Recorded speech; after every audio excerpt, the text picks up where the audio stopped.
Sector would we have if we are also offered the gender trainings? This is a rhetorical question, but it's also food for thought. Now, what makes this course unique and essential is that SSR is on the trail, and change is expected on the horizon. This change will come in many forms: strategy, economic shift, and how institutions find and adopt new ways to comply. If we hadn't had time to catch up so far, then you need to do so just now. In 6 weeks, from the beginners to the intermediate and the advanced levels of this gender SSR trainings, beginners were guided towards the end goal of fully implementing gender mainstreaming in the security sector and its understanding. The ball is now in the court of the heads of security institutions to provide the enabling environment for actualization of the gender SSR objects. It's a challenge, but it's doable. As we know, one of the major points that featured in the Security Sector Assessment Report of 2018 was the need for gender mainstreaming. This is an imperative, and everything must be done to ensure that it is actualized. Now, with much honor, I would like to call on the Special Advisor to the President on Security to make the welcoming remarks. Madam Fabi, Kinte, the representative of the Minister of Justice, the learned colleague, Dr. Carrera,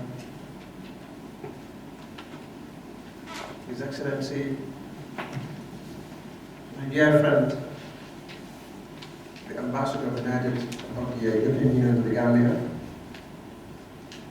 Mr. Attila Laos, representative of the UN, President Representative, representative of the African Union, present here, security chiefs, representatives,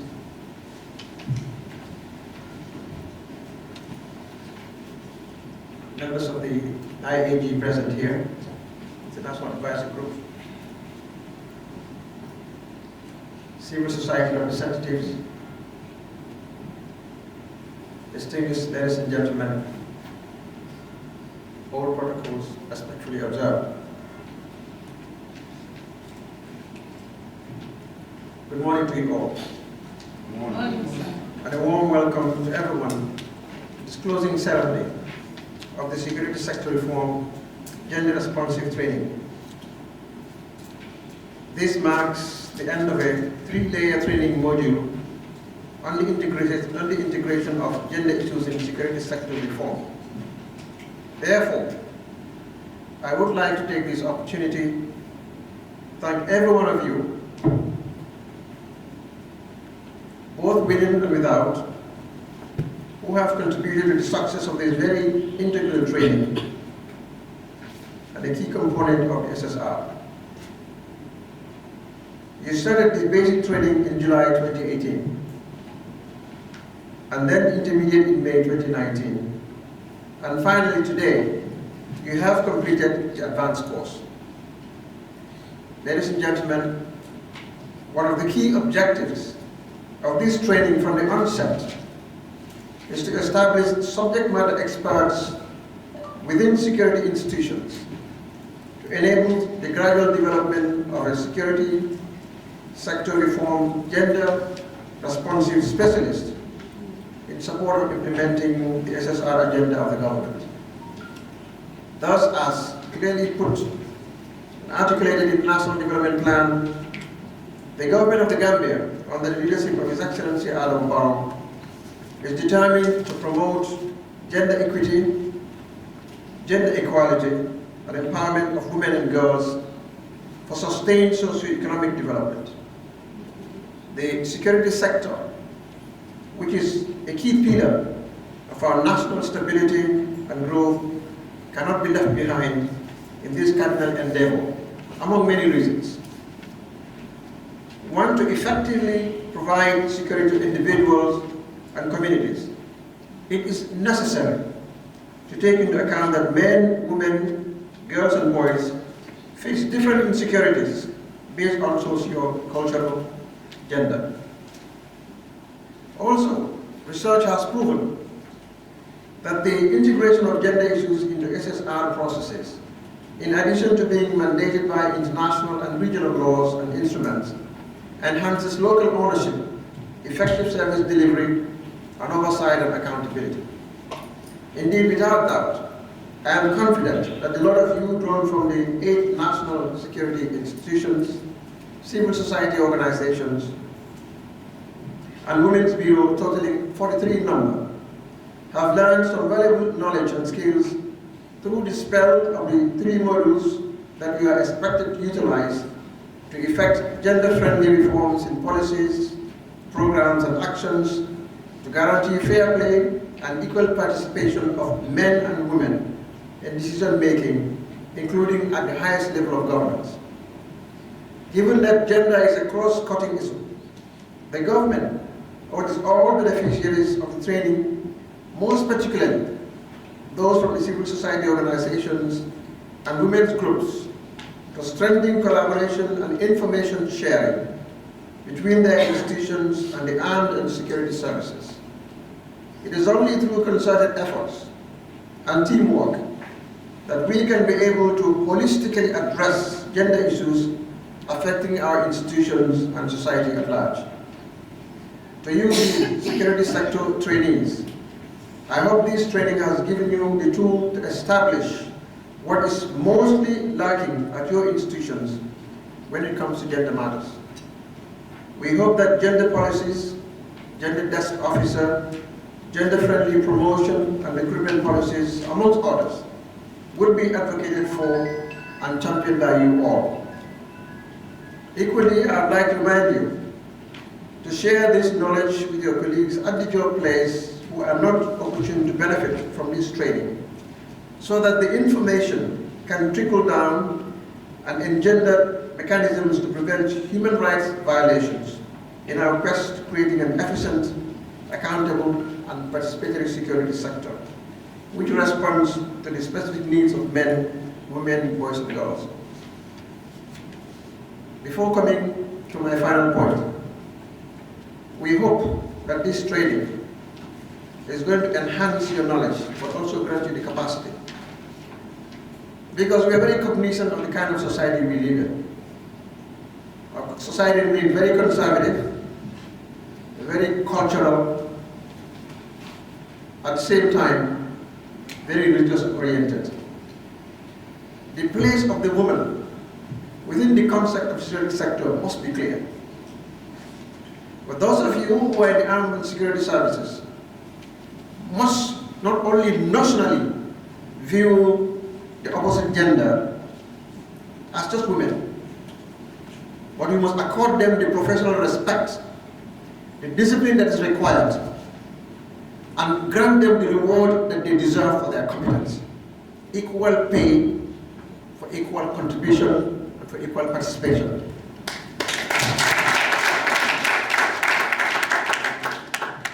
And we must not only pay lip service to this, particularly those of us of the male gender. The way we perceive our women folk, the transformation must be realized through implementation, and not just ordinary policy statements like here. It must be reflected in your attitude, particularly those of you in command positions, that we must see professional women, girls, also as equals, and that they also ought to deserve equal amount of respect as citizens, because this is not only a policy matter, but a fundamental human rights issue. And that is why this imbalance must now be corrected. And we believe that the training that we are exposed to will empower you to do just that. And particularly, we must also look at the issue of sexual harassment and molestation and issues like this in the workplace. We must talk about them as a society, because these are issues that affect other societies beyond ours as well. But this training must empower your attitude, once again, to respect the other person, just like how you would like to be respected in the workplace. And so we are committed to rooting out all negative practices that militate against inequity, inequality, and injustice, and to create a level playing field for everybody in the security sector. And this is the attitude we would also like you to exhibit towards each other. And for the women folk, we want you to get out of your cocoon. You are equals. There is no primus inter pares in the security sector. You are all equal. You are all Gambian citizens, and you have equal entitlement, and you have equal training. And so, the self-respect must be exhibited in order to impose yourself on what you deserve within the security sector. And finally, I wish to recognize the contributions of our SSR partners towards this training. We thank the UNDP for facilitating the organization of this event.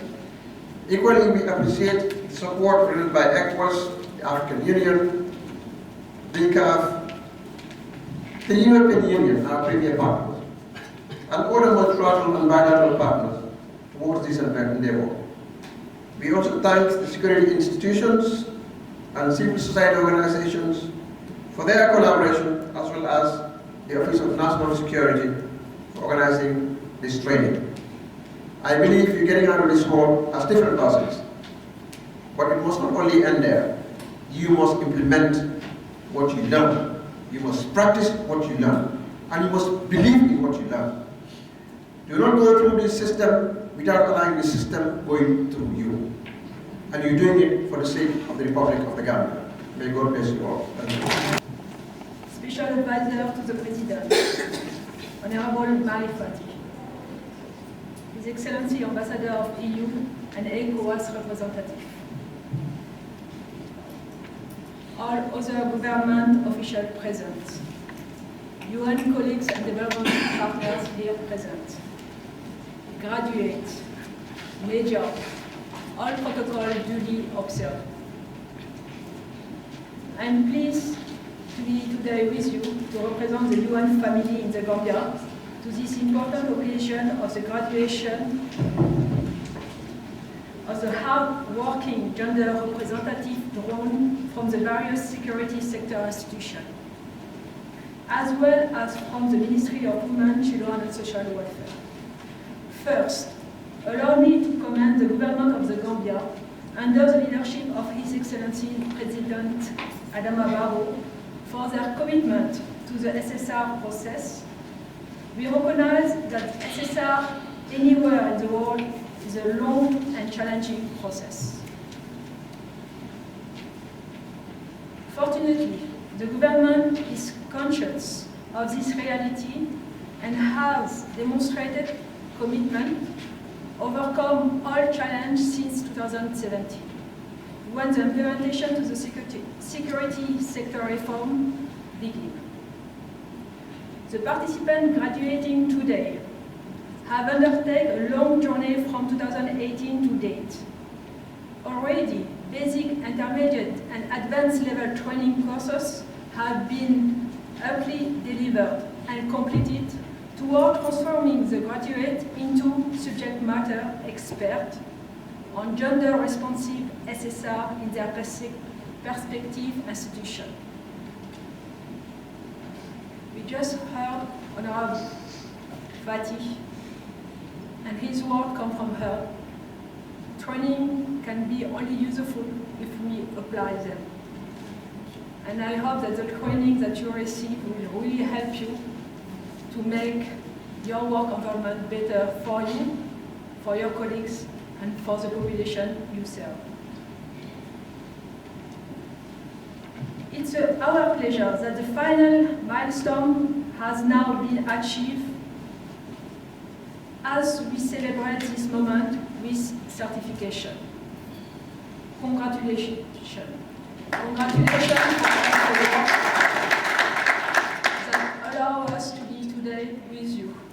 most important milestone. This training initiative grew out of recommendations made during the first security and justice need assessment in the Gambia, undertaking to identify the gap in security sector with a view to make recommendations to guide the reform process. The recommendation point to the need for security sector institutions to include a reasonable percentage of women in the subsequent phase of the security sector reform process, to provide the opportunity for their view, their concern to be incorporated in the planning, design and development of SSR program and project moving forward. Ladies and gentlemen, to achieve this goal, the SSR project has taken these participants through this intensive training, ensuring consistency of participation and institutional memory needed to build and strengthen their capacity to mainstream gender in their individual institutional reform. At the basic level, we graduated 54 participants, and today 43 more are graduating. We are also proud and happy that we meet our goal in achieving 75% of participants goes through all the three phases. In fact, we have scored 80% of success. Congratulations to all those who make this possible, especially the participants themselves. Do not forget also the trainers who transfer the skill to the participants to build a better capacity on gender responsible skills. We wish them good, and we hope the knowledge gained during this training will be put into good use. The UN believes the new gender skills that have been transferred will be helpful in supporting the SSR process by enhancing the empowerment of women across the security services. It's our hope that the institutional policy framework soon to be developed will further provide equal opportunity for gender equity and equality. For country to develop, we need the full participation of men and women. The UN family, in collaboration with other development partners, will continue to support gender mainstreaming in the security sector and across society in full support of the aspiration of the National Development Plan. The UN family aims to continue to work closely with our implementing partners toward developing gender focal desk in each of the security institutions, to constitute a network with other gender desks to champion the effort more constantly and as defined in the ECOWAS SSR framework. Finally, I encourage you, the graduates here present, to remain focused, to work as a team as we are looking to support the establishment of a gender focal desk as soon as possible. Once again, congratulations. Thank you very much. Women's Affairs, His Excellency the EU Ambassador to the Gambia, the representative of the UNDP, guest representative, Mr. Mafati, my learned friend and special advisor to the President, General Tijani Kandong Golklo, ECOWAS representative, security chiefs, distinguished ladies and gentlemen, graduates, all protocol respectfully observed. Now, before the ceremony started, I was talking to my commissioner of police friend, and I asked him whether the graduates are only male or female. And he said, yeah, it's a combination. I said, exactly. That's of paramount importance. When within the Gambian context, when you talk about gender, people myopically think it's only about women. According to the Oxford Advanced Learners Dictionary, gender means both male and female. So if you call yourself a so-called gender activist, you are fighting for women's rights and men's rights. That's important, a starting point. Now, you have undergone a training to enhance your skills and expertise to enable you to perform your work better. My learned friend, Mr. Fati, has alluded to that, but I will reiterate the point.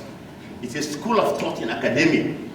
And if you go to a college or institution, you must not only merely pass through the college or institution, but the college will pass through you. What does that mean? You just don't go through a training for the sake of training. You must acquire skills and expertise, which you will in turn replicate at your workplace for the betterment of your terms of reference. It's very important, because if you don't train, you won't acquire skills and expertise. I understand that some lawyers in the European Union, they have to do what they call continuous training to retain their call to the bar. So, in other words, life itself is dynamic and not static. You must always on the move. You have to update yourself every time to more equip yourself, because they say knowledge is power and the pen is mightier than the sword. And they say in Latin, nemo da quod non habet. You cannot give what you don't have. So this training is of paramount importance. It equips you, it makes you more versatile and more knowledgeable of what you are supposed to do. It's a good training, and I'm sure you have all benefited a lot from this training. Now, talking about gender discrimination, first of all, under the Constitution, which is the highest law of the land, or the grand norm, to use jurisprudential parlance, there is a clause prohibiting gender discrimination. And also under Section 33 of the Constitution, there is a general anti-discrimination clause, which also includes discriminating against somebody on grounds of race, religion, gender, etc. So discrimination has got no place in our society, right? We are all Gambians. We should respect each other and work for the common good, as the anthem goes. I'm sure now that you finish this training, you are all very successful and happy graduates. I hope and pray that what you have learned will be replicated in your day-to-day job to make sure that the training has not been in vain. National security is of paramount importance, because without national security, there cannot be any meaningful political, social, economic development. Everything has to be in order. Without security, there is lawlessness. You have the order of law of the jungle, where the fittest will survive. But I'm sure in this our new Gambia, we'll make sure that this training is given the importance and attention it deserves. I congratulate you for your graduation ceremony, and I wish you all the best in your future endeavors, and I hope and pray you will leave your footprints, your indelible footprints, on the sands of time. I thank you for your attention. Excellency, the chairperson of the SSR Steering Committee, the National Security Advisor, Special Advisor to the President, Honorable Mai Ahmed Fati, Heads of Security Institutions, here as a coordinator presented by the UNICEF Red Center, the EU Ambassador to Gambia, representatives of AU, ECHO, and ECOWAS, representatives of all the UN agencies. I can see logically from UNFPA, participants, media, ladies and gentlemen, all protocols respectfully and duly observed. I am delighted to have been asked to officially close the advanced gender SSR training, which comes in the wake of two other intensive trainings in two stages, the basic and intermediate levels respectively, done in March and May this year. I also wish to register my profound appreciation and gratitude to the national security sector for initiating this series of trainings. Security institutions around the world, including the armed forces, police units, border guards, prison guards, among others, are predominantly male-dominated.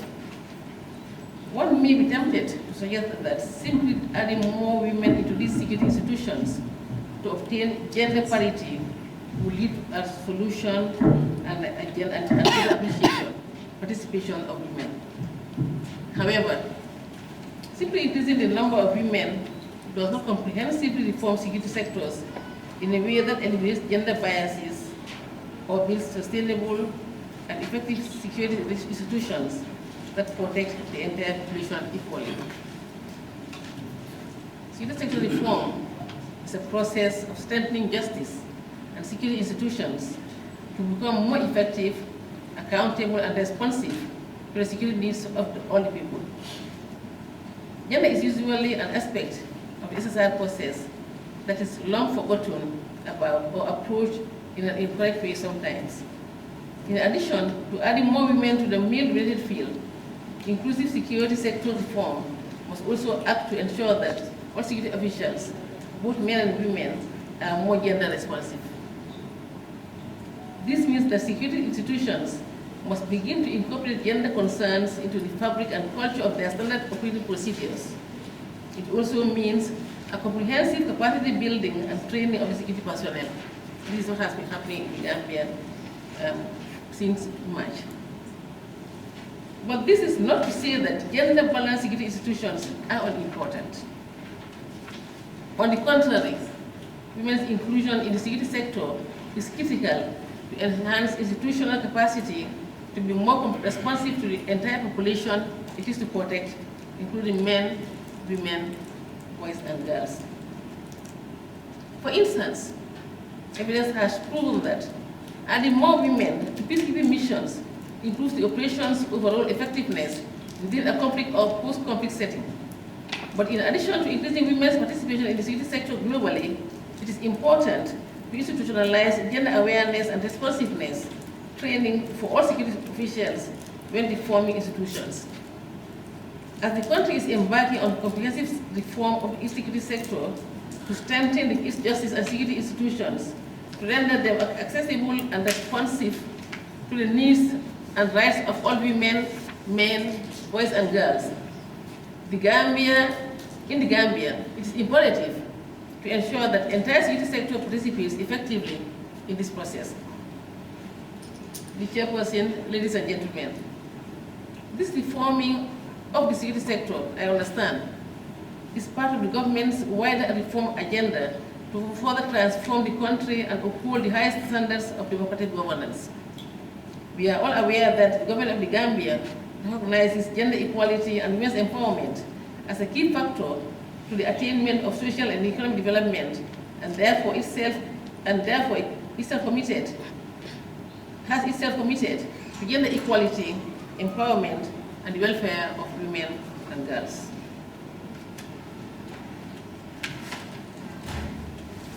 The end of this training marks an important stage as the Gambia moves into a new phase of economic growth and societal development.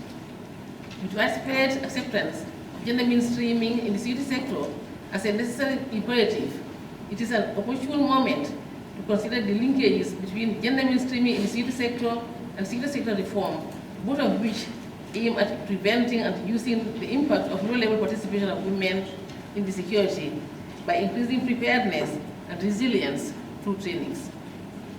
This policy brief, which draws on findings of the SSR assessment report conducted to ascertain gaps and malfunctions of our security sector, will usher in a democracy based on values of human dignity, the achievement of equality, and the advancement of human rights and freedoms, non-sexism, supremacy of the Constitution and the rule of law, and universal adult suffrage. In short, the security sector based on democratic principles to ensure accountability, responsiveness, and openness. But more than anything, is enhancing women's input in our lawmaking and other processes, and effectively communicating the purpose and relevance of the laws we pass, so that we advance to and realize the society envisaged in our Constitution. Thus, in a nutshell, the end of this training will help to spark interest about how we overcome the challenges of our past. Studies have shown that security institutions that open membership to women have access to a broader pool of candidates and a range of skills than those that restrict access to men only. Indeed, the SSR assessment report, published in 2018, sought to evaluate the current security context, challenges, and gaps that exist within the security institutions. It aimed at making recommendations for changes required to make the security sector more efficient and effective. One such recommendation centered on gender mainstreaming in the sector and its mandates.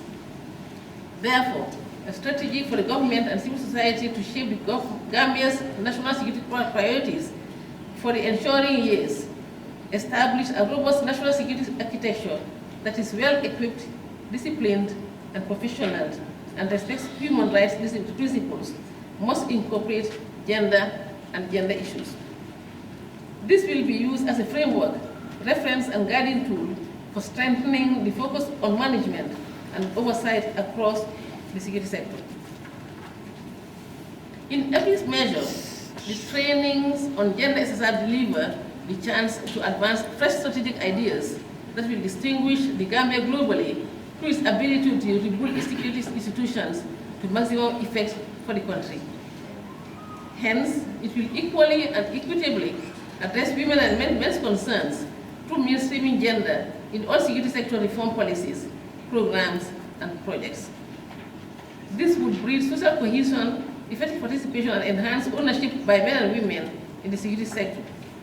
Among other things, the SSR assessment report noted that the system could be made more responsive in developing our security personnel through building their capacities, designing programs and disciplines, as well as aligning priorities to meet the security and justice needs of the citizenry, while operating within the framework of good governance, respect for the rule of law,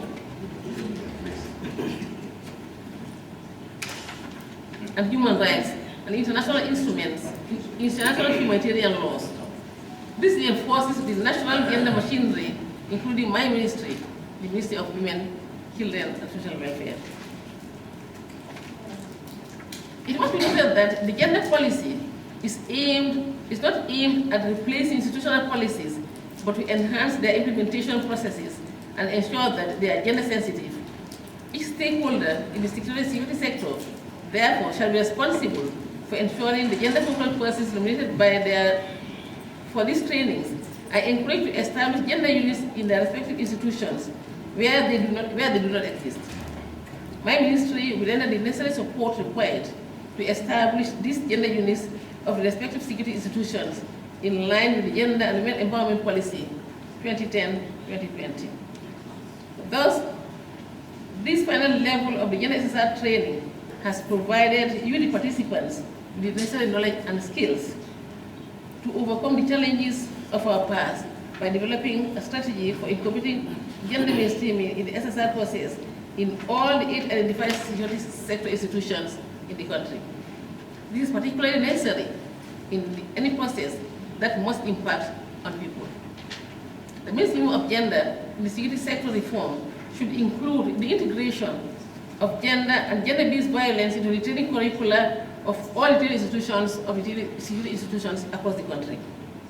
The development of the training manual and the training of trainers on the use of the manual. This will further ensure gender responsiveness in the recruitment of security officials, your routine management and administration, as well as in the handling of cases of gender-based violence across the country. The envisaged gender caravan to be conducted across the country, intended to raise awareness about the importance of gender mainstreaming in all aspects of the security sector and the role of the security in the management of cases of gender-based violence. It's a step in the right direction. This initiative bodes well for the promotion of gender equality and equity among security personnel in terms of recruitment, postings, promotions, access to opportunities, and other benefits. My ministry, along with the National Women's Council and the Women's Bureau, mandated to spearhead the mainstreaming of gender in all policies and programs in the Gambia, will continue to render support and assistance to ensure sustainability and success of these and other similar initiatives. We will do what it takes to support or other cases to carry out significant programs and operations to assist gender mainstreaming to ensure gender mainstreaming is integrated in security sector reforms in accordance with internationally accepted standards and rule of law. Together, we will build a strong commitment and dedication and combine a significant force to change both within these walls and outside and outwards into wider society, and to continue to be to work through these trainings for our collective future. More importantly, the training outcomes will ensure that we work together to ensure sustainability of the SSR process. In this new paradigm, working together, we will make sure that gender mainstreaming in the civil sector works and works well effectively. To the participants, I wish to thank you very much for participating in the 3 trainings, this social commitment and willingness to mainstream gender in your work. Sincere appreciation also goes to the EU and the UN for the financial support, to ECOWAS and the AU for the technical support.